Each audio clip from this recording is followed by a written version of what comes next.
Now let's talk about installing MySQL. So for installation, I have given you a link. So you just open this link here.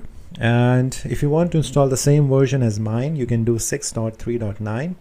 But there are more latest version like 8 version 80.15. It's up to you which one you want to follow. I'm using this one because I installed way long back. So you can install the download installer from this download button.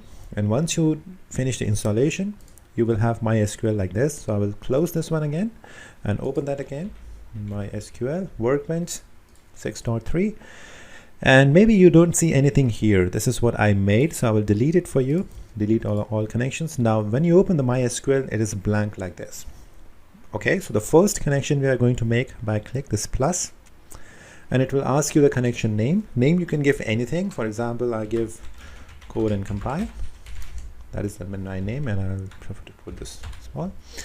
And connection method is TCP/IP. I prefer to have Ethernet connection, so TCP/IP is the most favorable one. Host name. Here you can define the IP address, or you can leave it as default 127.0.0.1, or you can also write localhost. That is the same thing. Localhost or 127.0.0.1, and localhost is the same. Port number, this is predefined for MySQL queries. So 3306, let it be default. This is the port by which we communicate the databases. Okay, if you don't know much about port, you can Google it. What is the port address, why it is being used? You can find many information. Username by default is root, and I will not change it. And password, maybe once you install the MySQL, it will ask you for the password. So the password which you entered during the first time during the installation, you should remember that. That is the same password. That's it. You don't have to change anything. Localhost, root, password is already stored in my computer because I already installed it. So click test connection, and now it will ask me the password. So I will enter my password and click OK. Now it says successfully made the MySQL connection. This should be confirmation that your connection is secure or it's successful. Click OK. That's fine for me, and I click OK. So my first connection is made. Username is root. This is the localhost 3306. That's my name. So I'll click on that, and it will ask me if you want to change anything, edit, configure. No, nothing. I will just click connect, and it will connect and open a window like this. Okay. And you may find this SYS as a default schema. It's called the schemas here. So default schemas in which you will have a table, views, procedures, and functions. We only consider the tables here. So maybe when you open this one, you will not find any tables. These are the tables which I already made, but I will make a small table for you.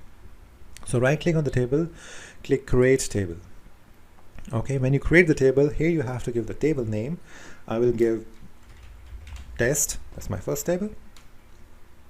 And then I will write here column name and data type. So I will define the columns in my table. Let's see, the first column is ID. Data type, let it be integer. And this is called PK. This is called primary key. Now primary key means the value in the column ID cannot be same in different columns.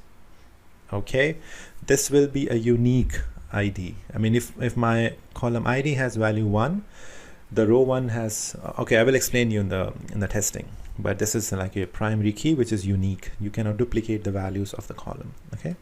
Second, let's say I will write price, and the price cannot be a character. I will take as an integer.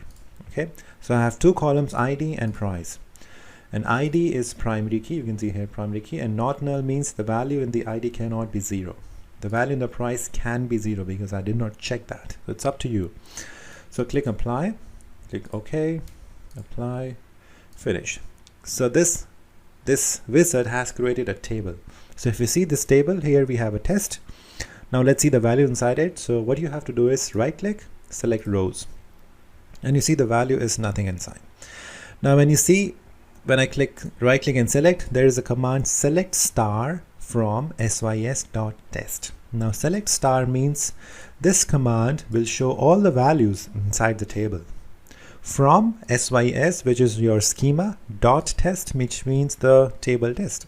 Okay, now let's see, we want to enter the value in this one. Okay, what I will do is I will remove this one, and the simplest way is, if you don't know SQL, right click this test and go to send to SQL editor, insert statement. So we are putting the values. So it says insert into SYS is a schema, test is the table, ID and price is the column, ID and price, values. Now what I want to put the values, I will put the first ID 1, and the value I will put is, let's say, 45. So ID 1 45, and I will execute the script.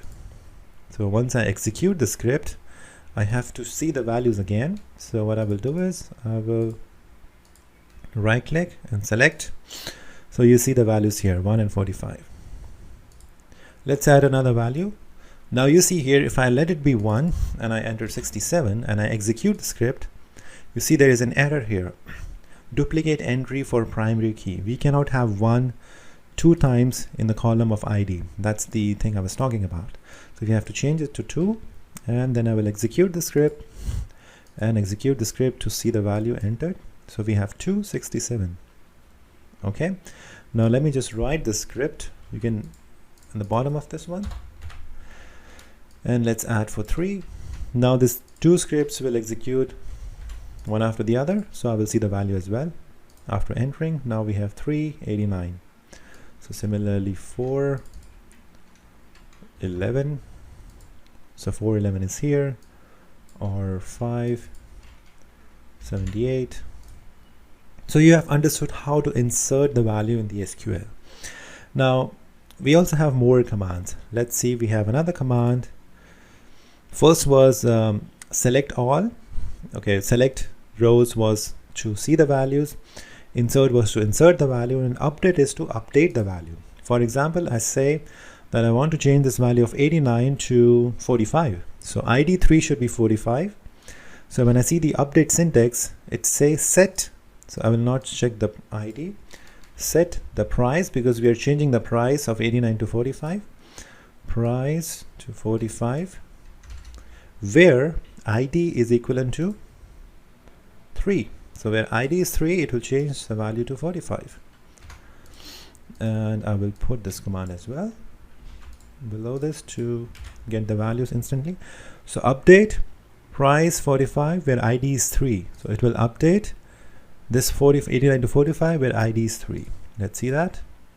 So you see this is updated. Similarly, we can update the price of, let's say, ID 1 to 25 where ID is 1, and execute. So this is changed. So you have seen that how to see the value using select, how to insert the value using insert, and how to update the value using update. Similarly, we can also delete the values. So I make one more column, and here I will write delete statement.